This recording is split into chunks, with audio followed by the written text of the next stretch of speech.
harus dengan ilmu dan takwa, ya. Di dalamnya puna ikhtibar zati. Kalau nggak ada keduanya pada dirinya, tidak ada nilainya itu orang.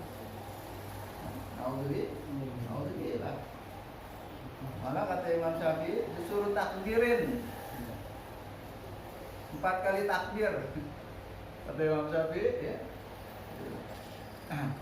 Waman fatahu ta'lim waqta syababi fakabbir alaihi arban liwafatihi. Imam Syafi'i, ya. Orang yang lewat, ya, ketika masa mudanya lewat, dia nggak mau menuntut ilmu, nggak mau belajar, suruh bacain takbir 4 kali, kata Imam Syafi'i. Bacain takbir 4 kali liwafatihi, karena dia hakikatnya udah wafat. Orang kalau salat jenazah berapa kali takbir? Hah? Salat jenazah berapa kali takbir? 4 kali takbir. Ibaratnya bacain takbir tuh di kupingnya Imam Syafi'i. Kalau masa mudanya lewat, nggak mau nuntut ilmu, dia sia-siakan untuk menuntut ilmu. Bacain takbir di kupingnya 4 kali.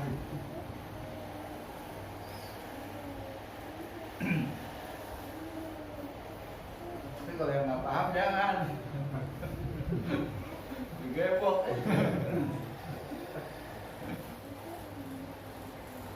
Ya, ibaratnya seperti itu, ya. Makanya mudah-mudahan Allah berikan kita istiqomah di dalam ta'awul ilmi, sifat tawadu asidku.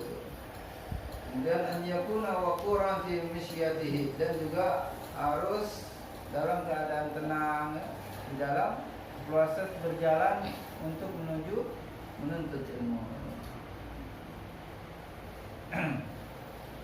Man salaka tariqal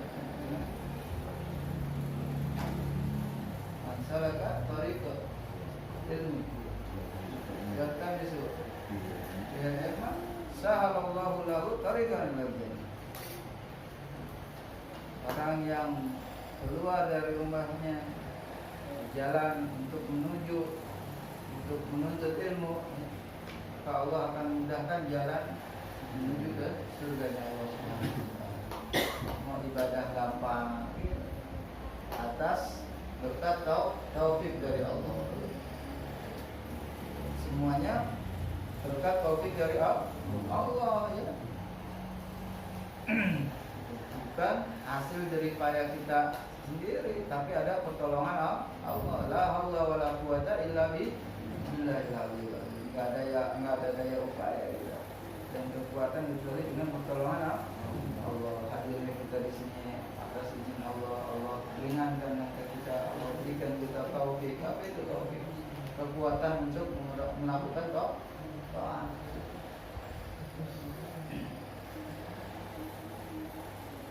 Ayakuna waquran fi masyiyatihi, dan dalam keadaan tenang di dalam proses berjalan menuntut, ya. Kalau lagi menuju Allah, jangan dia tengok kanan kiri, ya. Imshi fi tariqillah la tubali ahad. Jalan di jalan Allah, jangan tengok kanan kiri. Jangan hiraukan kanan kiri. Jangan hiraukan omongan orang satu pun. Yang kita lagi cari ini ridhonya Allah.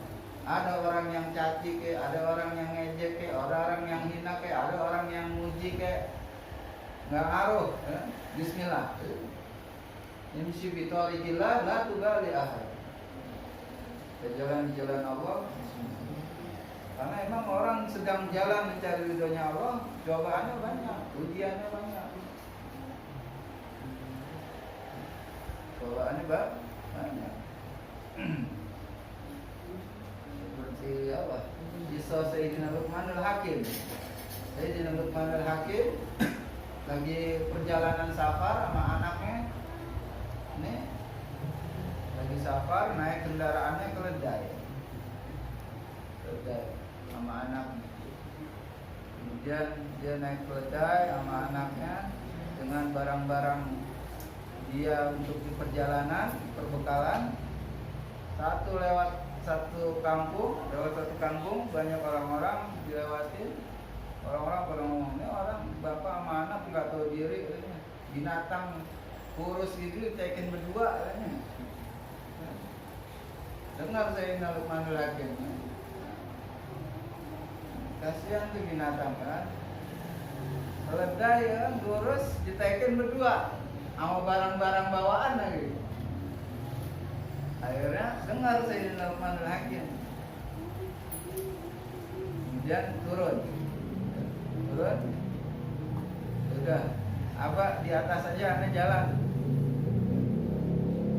Bapaknya di atas, keledai anaknya jalan nuntun. Lewat lagi ketemu satu rombongan orang. Itu bapak nggak tahu diri, anaknya masih kecil suruh jalan, dia enak-enakan di atas. Dia enak-enakan di atas.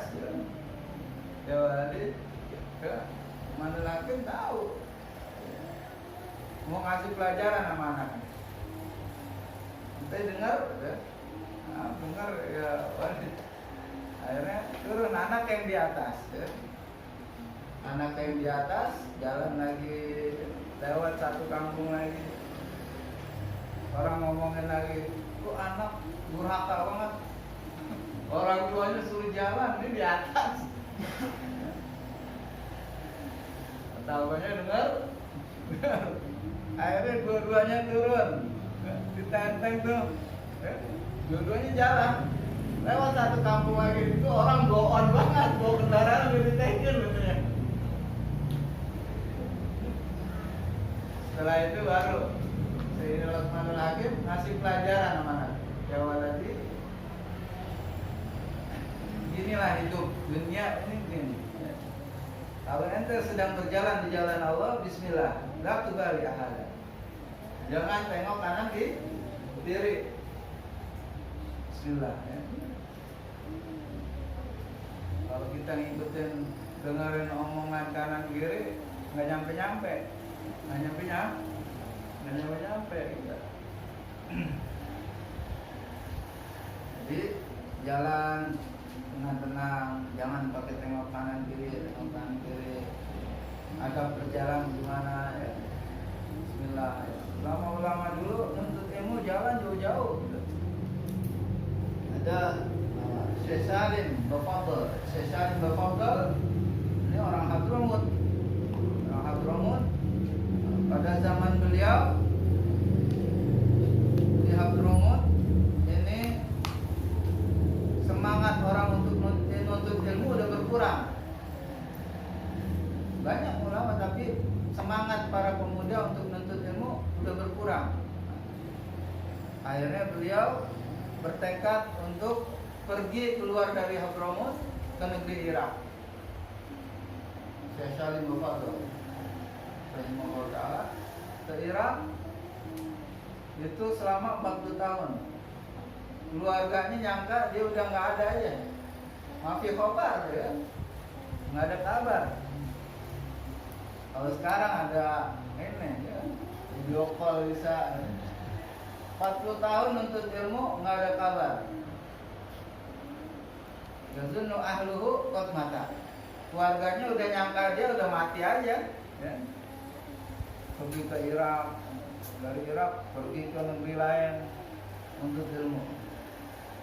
Bawa bekal ya, buat nuntut ilmu. Pas 40 tahun baru pulang ke Hadramut. Kaget keluarganya. Kaget. Pas nyampe Hadramut banyak orang datang pada belajar mengaji. Dan pada zaman beliau sampai mencetak 300 orang mufti. Mufti ini orang yang memberi fatwa, orang yang layak untuk mengeluarkan fatwa, mufti.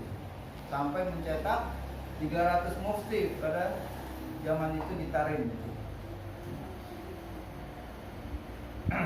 Banyak orang datang pada belajar sama dia. Banyak para mu'allifin, pencetak penulis kitab itu belajar dari Syekh Salim Bafadl. Karena berkat kegigihan beliau di dalam